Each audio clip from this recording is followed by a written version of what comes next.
I didn't know a wall could breathe until I lived next to that apartment. At night it pulsed, thin, nervous sounds seeping through the plaster like smoke. Laughter that died too fast, glass clinking, then silence, then the screaming. We were renting. Temporary place, we told ourselves. Cheap, thin walls, old wiring, the kind of building where you promise not to unpack everything. The kind of place you don't plan a future in. The apartment next to ours belonged to a man named Pedia. I learned his name the way you learn most things in places like that, by accident through noise. He didn't work, never left at a regular hour, never came back tired. Days and nights meant nothing to him. The woman Alia didn't live there officially.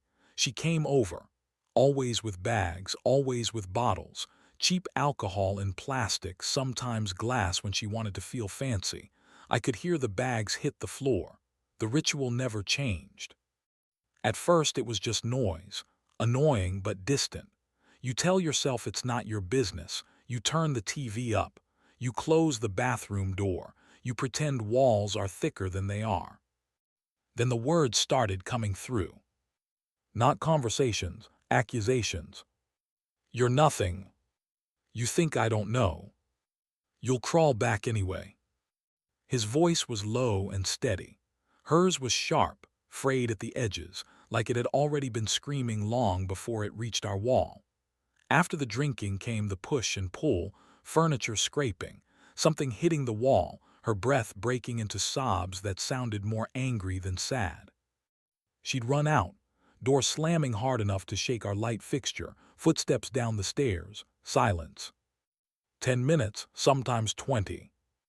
Then the door again, softer this time, like an apology made of hinges. This happened weekly, sometimes more. I started measuring time by it. Tuesday nights were bad. Sundays were worse. Mornings after were quiet, almost peaceful. The kind of calm that makes you uneasy because you know what it costs. There were others too, men, friends, I guess, drinking buddies. You could tell by how loud they tried to be, how hard they laughed. Once one of them didn't leave on his own. I heard a body hit the floor, a groan that turned into wheezing. Pedia shouting, triumphant, almost proud. Alia crying, telling him to stop, telling him she loved him, both in the same breath. I remember standing in my kitchen, hand on the counter, listening. Not frozen, not shocked, just still. That scared me more than the noise, how quickly something like that becomes background. I told myself all the usual lies. They'll sort it out. It's not my place, someone else will call, it's just yelling. Until the night it was. It started earlier than usual. Afternoon light still leaking through the curtains. I heard the bottles before I heard them, glass rolling, one breaking. Laughter that tipped into shouting too fast, like a car missing a turn. Then a new sound, a heavy one, dull, repeated. Not furniture. A man's voice, one of the friends, slurred, confused. Then pain sharpened it. Alia screamed his name. Pedia screamed back, words blurring into pure rage. Something crashed against the wall hard enough that a picture frame in our hallway tilted. I remember thinking very clearly, this is the moment, this is the line.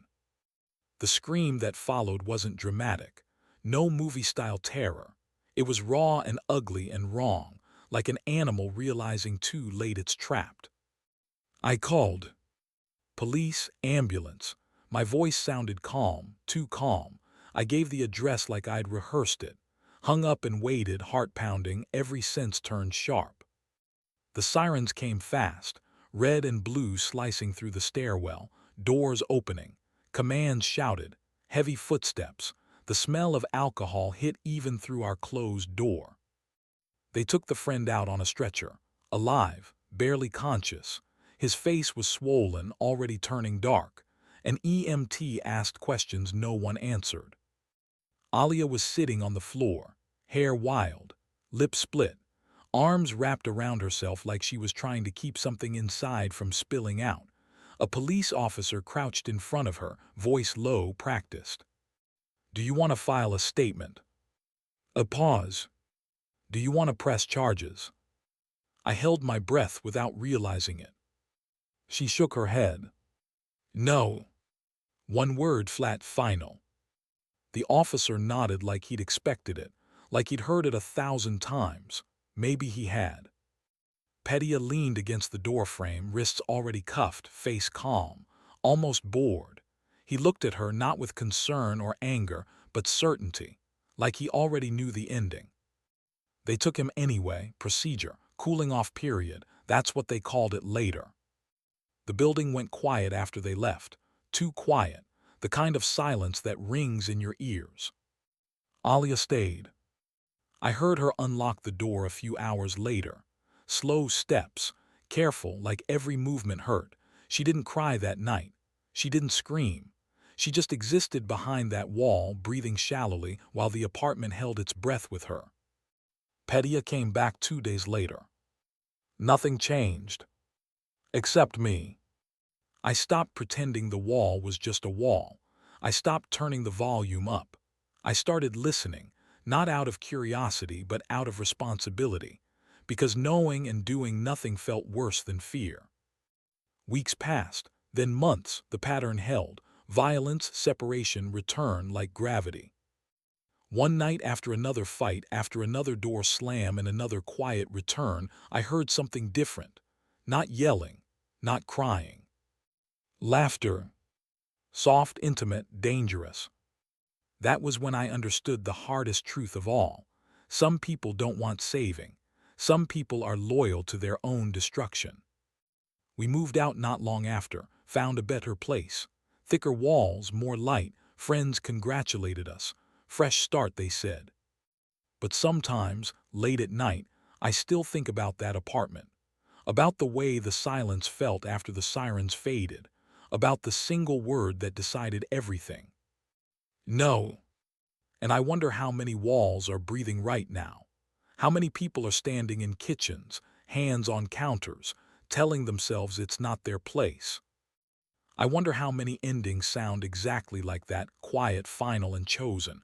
I wish that was the end of it, a clean break, a lesson neatly learned and filed away. But stories like this don't end when you move out. They echo, they follow. Months later, I ran into Alia by accident. Same neighborhood, different street. I almost didn't recognize her. She looked smaller somehow, like someone had taken a piece out of her and never put it back. Her hair was pulled tight, face bare, eyes alert in that way people get when they're always listening for footsteps behind them. She recognized me instantly. "Hey," she said, forcing a smile that didn't reach anywhere important. We stood there, awkward, two survivors of the same fire pretending we'd only shared an elevator once. I didn't ask how she was. She didn't ask why we moved. We both knew better than to poke at scars in public. "He's trying to get sober," she said suddenly, like she'd been holding the sentence in her mouth too long. "It's different now." I nodded, not because I believed her, because nodding was the safest response. That night I lay awake longer than I should have. Her words replayed in my head, out of sync with the memories burned into my ears. I realized something uncomfortable then. I wanted the story to end well. Not for Petya, for her, for myself. Because if it didn't, then what did all that listening mean? A year passed. I stopped thinking about them, mostly. Life did what it does, filled the space with work, plans, distractions. New neighbors, new sounds, normal sounds. Then one evening, scrolling through local news, I saw a familiar name. Domestic disturbance, hospitalized, suspect detained. No photos, no details, just facts stripped bare. I didn't need more. I closed the laptop and sat in the dark, feeling that old stillness crawl back into my chest. The same one I felt in the kitchen, hand on the counter, years ago. The realization didn't come gently this time. Some doors don't lock from the outside. Some walls aren't there to protect you, just to make the damage quieter. I don't know if Alia ever pressed charges. I don't know if Petya ever changed.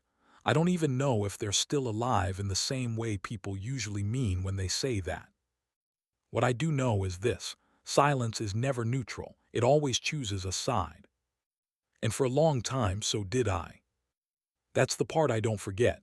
Not the screaming, not the sirens, not even the violence. It's the moment after, when someone is given a chance to say yes and says no. Because sometimes the most devastating decision isn't made with fists or rage. Sometimes it's whispered. And the wall keeps breathing. I thought that was where the story ended. A warning, a scar, something you tell quietly and move on from. But time has a way of reopening rooms you swear you've left. 2 years after we moved out, I ran into a guy from that building. Same stairwell, same tired eyes. We talked about nothing first, the weather, rent prices, how the city chews people up. Then he hesitated, like he was deciding whether to step on a landmine. "You live next to Pettia, right?" he asked. I said yes. He exhaled slowly. "It's quiet now." That word again, quiet, like it was a victory. Pettia was gone. Jail, rehab, relocation, no one knew for sure. The apartment stood empty for months, then got renovated. Fresh paint, new door, thicker walls probably. Someone else lived there now. Someone who didn't know what those walls had heard. "And Alia?" I asked. He shrugged. "She left the city after everything." No details, no drama, just absence.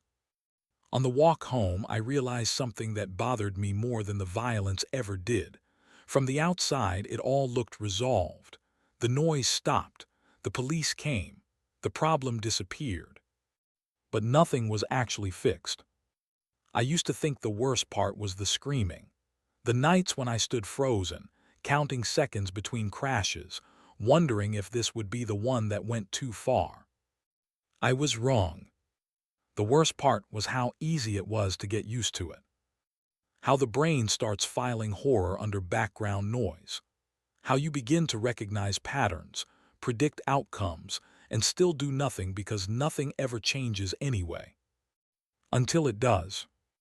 People love clean endings, arrests, realizations, redemption arcs. They want to believe there's a moment where someone finally stands up and says enough. Most of the time, that moment never comes. Most of the time, the story ends the way this one did. Quietly, unresolved, scattered across different lives that never fully intersect again. And the only thing that remains is the question you ask yourself later, when it's too late to matter. If I had spoken sooner. If I had called earlier. If I had knocked one more time. Would anything have changed? I don't know. What I do know is this. When violence becomes routine, indifference becomes complicity. Not because you're cruel, not because you agree, but because you adapt. And adaptation is dangerous. I don't live next to chaos anymore, but I still listen. I still pay attention. I don't assume someone else will step in. Because I learned something from that wall. It didn't protect anyone. It just made it easier to pretend we couldn't hear the truth.